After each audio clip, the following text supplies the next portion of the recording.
ನಮಸ್ತೆ ಸ್ನೇಹಿತರೆ, ನಿಮ್ಮ ಯೂಟ್ಯೂಬ್ ಚಾನಲ್ಗೆ ಪ್ರೀತಿಯ ಸ್ವಾಗತ. ಯಾರೇನೂ ಚಾನಲ್ಗೆ ಸಬ್ಸ್ಕ್ರೈಬ್ ಮಾಡ್ಕೊಂಡಿಲ್ಲ, ಸಬ್ಸ್ಕ್ರೈಬ್ ಮಾಡ್ಕೊಳ್ಳಿ. ಇವತ್ತಿನ ವಿಡಿಯೋದಲ್ಲಿ ಬೆಂಗಳೂರು ಯೂನಿವರ್ಸಿಟಿಯ 2024 ಮತ್ತು 25ನೇ ಸಾಲಿನಲ್ಲಿ ಯಾರೆಲ್ಲ ಮಾಸ್ಟರ್ ಡಿಗ್ರಿಯನ್ನು ಕಂಪ್ಲೀಟ್ ಮಾಡಿದ್ದೀರಾ, ಸೊ PGನಲ್ಲಿ MSc, MCom, MBA ಹಾಗೆ MA ಈ ರೀತಿಯ ಮಾಸ್ಟರ್ ಕೋರ್ಸ್ಗಳನ್ನ ಯಾರೆಲ್ಲ ಮಾಡಿದ್ದೀರಾ ಅವ್ರುಗಳಿಗೆ ಬಂದ್ಬಿಟ್ಟು ಇವಾಗ ಕಾನ್ವಕೇಷನ್ ಸರ್ಟಿಫಿಕೇಟ್ಗೆ ಅಪ್ಲೈ ಮಾಡೋದಕ್ಕೆ ಬಿಟ್ಟಿರೋ ಅಂಥದ್ದು. ಸೊ ಇದು ಬಂದ್ಬಿಟ್ಟು ಲಾಸ್ಟ್ ಡೇಟ್ ಯಾವಾಗ ಮತ್ತು ಫೀಸ್ ಎಷ್ಟು ಅನ್ನೋದನ್ನು ಈ ವಿಡಿಯೋದಲ್ಲಿ ತಿಳ್ಕೊಳ್ಳೋಣ. ಈಗ ಬಂದ್ಬಿಟ್ಟು ಆಲ್ಮೋಸ್ಟ್ ಆಲ್ ಮಾಸ್ಟರ್ ಡಿಗ್ರಿಯ ಎಲ್ಲ ಒಂದು ಸಬ್ಜೆಕ್ಟ್ ಎಲ್ಲ ಕೋರ್ಸ್ನ ಒಂದು ಸ್ಟೂಡೆಂಟ್ಸ್ಗಳ ರಿಸಲ್ಟ್ನ ಅವ್ರು ಈಗಾಗಲೇ ಬಿಟ್ಟಿದ್ದಾರೆ. ಎಲ್ಲ ಡಿಪಾರ್ಟ್ಮೆಂಟ್ ರಿಸಲ್ಟು ಕೂಡ ಮಾಸ್ಟರ್ಸ್ದು ಈಗಾಗಲೇ ಬಂದಿರೋ ಅಂಥದ್ದು. ಸೊ ಎಲ್ಲ ಡಿಪಾರ್ಟ್ಮೆಂಟು ರಿಸಲ್ಟ್ ಬಂದಿರೋದ್ರಿಂದ ಇವಾಗ ಕಾನ್ವಕೇಷನ್ಗೆ ಅಪ್ಲೈ ಮಾಡೋದಕ್ಕೆ ಬಿಟ್ಟಿದ್ದಾರೆ. ಇದು ಬಂದುಬಿಟ್ಟು ಲಾಸ್ಟ್ ಡೇಟ್ ಯಾವಾಗ ಅಂತ ನೋಡೋದಾದರೆ 19ನೇ ತಾರೀಕಾಗಿರುತ್ತೆ. ಈಗ ಬಂದ್ಬಿಟ್ಟು ಇದರಲ್ಲಿ ಮಾಸ್ಟರ್ ಸ್ಟೂಡೆಂಟ್ಸು ಯಾರೆಲ್ಲ ಬೆಂಗಳೂರು ಯೂನಿವರ್ಸಿಟಿ ಮೇಯ್ನ್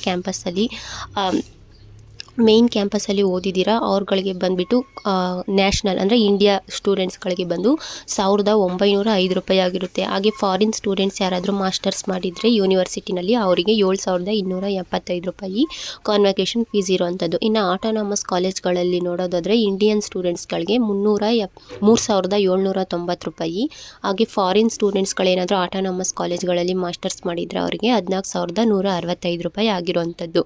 ಇನ್ನು PhD ಸ್ಟೂಡೆಂಟ್ಸ್ಗಳಿಗೆ ನೋಡೋದಾದರೆ ಇವ್ರಿಗೆ PhD ಅವ್ರಿಗೆ ಬಂದುಬಿಟ್ಟು ಇಂಡಿಯಾ ಸ್ಟೂಡೆಂಟ್ಸ್ಗಳಿಗೆ ಬಂದು 2380 ರೂಪಾಯಿ ಇರೋವಂಥದ್ದು. ಫಾರಿನ್ ಸ್ಟೂಡೆಂಟ್ಸ್ಗಳಿಗೆ ಬಂದು 9445 ರೂಪಾಯಿ PhD ಸ್ಟೂಡೆಂಟ್ಸ್ಗಳಿಗೆ ಇರುವಂತಹ ಕಾನ್ವಕೇಷನ್ ಫೀಸು ಆಗಿರೋವಂಥದ್ದು. ಇದನ್ನು ನೀವು ಆನ್ಲೈನಲ್ಲಿ ಪೇಯನ್ನು ಮಾಡಬೇಕಾಗಿರುತ್ತೆ. ಸೊ ಆನ್ಲೈನಲ್ಲಿ ಪೇ ಮಾಡಿಬಿಟ್ಟು ರಿಸಿಪ್ಟನ್ನ ನಿಮ್ಮ ಕಾಲೇಜ್ಗೆ ನೀವು ಸಬ್ಮಿಟನ್ನು ಮಾಡಬೇಕಾಗಿರುತ್ತೆ.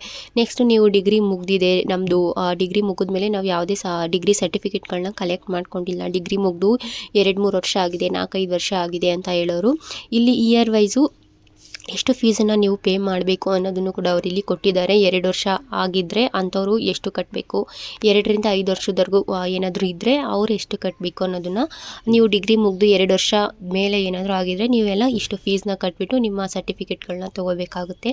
ನೆಕ್ಸ್ಟ್ ನೋಡೋದಾದರೆ ಲಾಸ್ಟ್ ಡೇಟ್ ಬಂದುಬಿಟ್ಟು ಕಾನ್ವಕೇಷನ್ಗೆ ಅಪ್ಲೈಯನ್ನು ಮಾಡೋದಕ್ಕೆ 19/12/2025 ಲಾಸ್ಟ್ ಡೇಟ್ ಆಗಿರೋವಂಥದ್ದು.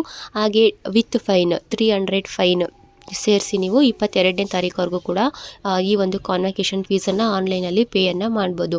ನೆಕ್ಸ್ಟ್ ನೀವು ಪೇ ಮಾಡಿದ್ಮೇಲೆ ಆ ಒಂದು ರಿಸಿಪ್ಟನ್ನ ಬಂದುಬಿಟ್ಟು ಕಾನ್ವಕೇಷನ್ ಅಪ್ಲಿಕೇಶನ್ನ ನೀವು ಬಂದುಬಿಟ್ಟು ಆನ್ಲೈನ್ ಫೀಸ್ ರೆಸಿಪ್ಟನ್ನ ತೊಗೊಂಡೋಗಿ ನಿಮ್ಮ ಕಾಲೇಜ್ನಲ್ಲಿ 23ನೇ ತಾರೀಕು ನಿಮ್ಮ ಕಾಲೇಜು ಅಥವಾ ನಿಮ್ಮ ಡಿಪಾರ್ಟ್ಮೆಂಟ್ಗಳಲ್ಲಿ ಸಬ್ಮಿಟನ್ನು ಮಾಡಬೇಕಾಗುತ್ತೆ. ಸೊ ಇಷ್ಟು ಬಂದುಬಿಟ್ಟು ಈ ಒಂದು ಕಾನ್ವಕೇಷನ್ ರಿಲೇಟೆಡ್ ಒಂದು ಮಾಹಿತಿ ಆಗಿರುವಂಥದ್ದು. ಇದು ರಿಜಿಸ್ಟರ್ ಸೈಡಿಂದನೇ ಬಂದಿರೋವಂಥದ್ದು. ಆಲ್ಮೋಸ್ಟ್ ಆಲ್ ಈಗಾಗಲೇ ಎಲ್ಲ ಡಿಪಾರ್ಟ್ಮೆಂಟ್ ಅಂದರೆ ರಿಸಲ್ಟ್ ಬೇಗ ಬಂದಿರೋ ಡಿಪಾರ್ಟ್ಮೆಂಟ್ಗಳು ಸ್ಟೂಡೆಂಟ್ಸ್ಗಳೆಲ್ಲ ಈಗಾಗಲೇ ಅಪ್ಲೈಯನ್ನು ಮಾಡಿದ್ದಾರೆ. ಈಗ ಜಸ್ಟ್ ರಿಸಲ್ಟ್ ಬಂದಿರೋ ಅಂಥವ್ರು 19ನೇ ತಾರೀಕುವರೆಗೂ ಕೂಡ ಇದಕ್ಕೆ ಡೇಟ್ ಇರೋದ್ರಿಂದ ನೀವು ಕೂಡ ಇದನ್ನು ಪೇಯನ್ನು ಮಾಡ್ಬೋದು. ಸೊ ಇದಿಷ್ಟು ಇವತ್ತಿನ ಮಾಹಿತಿ. ಈ ಒಂದು ಮಾಹಿತಿ ಇಷ್ಟ ಆಗಿದರೆ ಲೈಕ್ ಮಾಡಿ. ಹಾಗೆ ಯಾರೇನೂ ಚಾನಲ್ಗೆ ಸಬ್ಸ್ಕ್ರೈಬ್ ಮಾಡಿಲ್ಲ, ಸಬ್ಸ್ಕ್ರೈಬ್ ಮಾಡಿ, ಸಪೋರ್ಟನ್ನು ಮಾಡಿ. Thank you.